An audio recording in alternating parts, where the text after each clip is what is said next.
If your relationships feel like a roller coaster of hope, anxiety, and heartbreak, you might be dealing with anxious attachment. You crave closeness, but fear rejection. You try harder, love deeper, give more, and still feel like it's never enough. Until you do this one thing, the pain won't stop.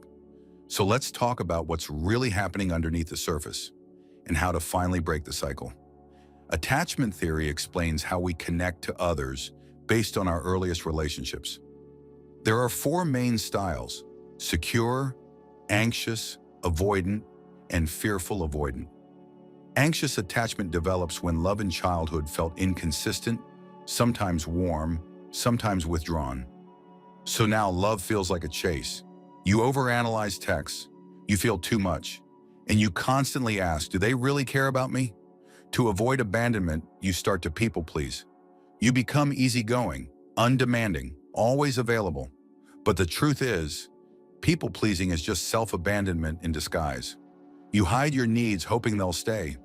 But without honesty, there can't be intimacy. You're not being loved for who you are, just for who you pretend to be. You fear that setting boundaries will make people leave.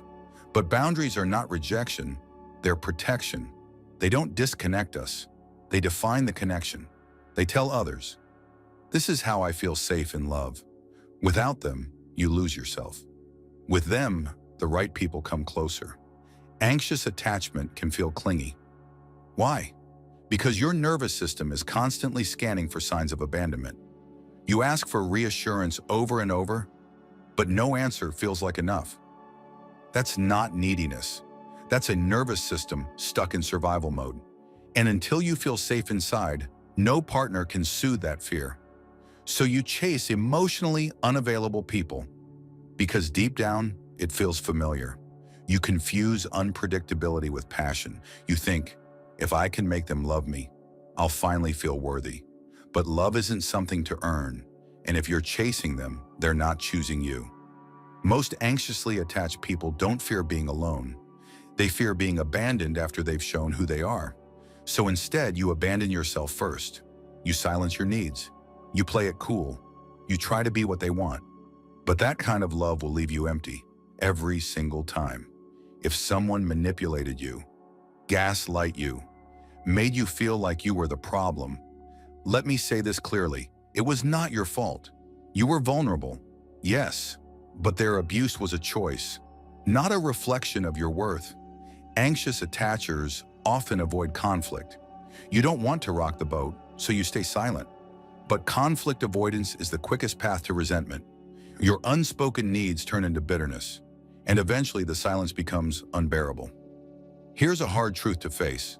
What if they never actually cared about your feelings? That realization hurts. But it's better than pretending, because love without empathy is not love, it's control. You will never feel more alone than in a relationship with someone who doesn't see you. That kind of loneliness eats away at your self-worth. You begin to think, even love can't fix me. But the truth is, it's not you that's broken, it's the relationship that never deserved you. If you're trying to reason with a narcissist, stop. They don't want peace, they want power. You don't win by arguing louder. You win by stepping away, by choosing your peace over their chaos. So what can you do? Start with awareness. Know your pattern, regulate your nervous system, use breathwork, therapy, journaling. Set small, clear boundaries and keep them. Stop seeking closure from people who never gave you clarity. Reparent your inner child. Say yes to safety and no to chaos, even when chaos feels familiar. Anxious attachment isn't your fault, but healing it is your responsibility. You don't have to settle for love that confuses, exhausts, or diminishes you. You are allowed to be loved in a way that feels safe, stable, and true. So stop chasing people. Start choosing yourself. If this spoke to your heart, subscribe and stay. You're not too much. You were just never met with enough until now.